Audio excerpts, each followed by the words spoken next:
Hello বন্ধুরা, তো এখানে দেখতে পাচ্ছ একটা অঙ্কে রয়েছে এক ব্যবসায়ী 480 টাকায় কিছু দ্রব্য কিনল।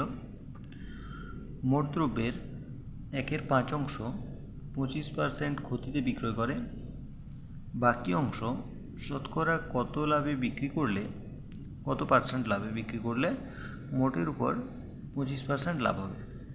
তো এই অঙ্কটা আমরা কিভাবে করব? যেটা লাভের কথা বলা হবে সেটাকে প্লাস চিহ্ন দিয়ে করতে হবে, এবং যেটা ক্ষতির কথা বলা হবে সেটাকে মাইনাস চিহ্ন দিয়ে করতে হবে। তো প্রথমে 1/5 25% ক্ষতিতে বিক্রয়ের কথা বলা হয়েছে, তাহলে 1/5 ইন্টু 25 করলে বাকি থাকে 4/5। মনে করি 4/5 X% লাভে বিক্রয় করে।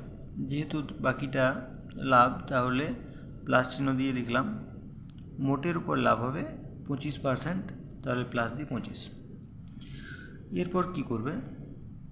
5 আর 25 কেটে দিলে 5 হলো, -5 প্লাস 4-এর সাথে x গুণ করবে 4x/5, আর এদিকে 25 যেমন আছে থাকবে।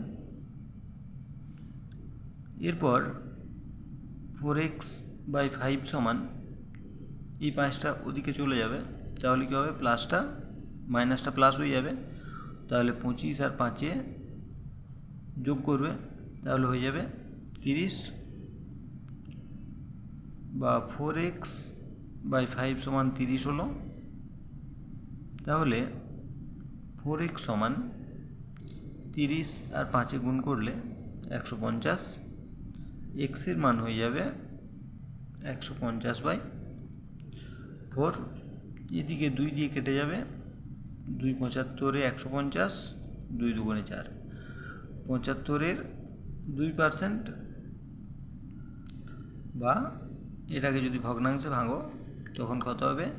37 পূর্ণ 1/2%। এটাই হচ্ছে তোমাদের অ্যান্সার।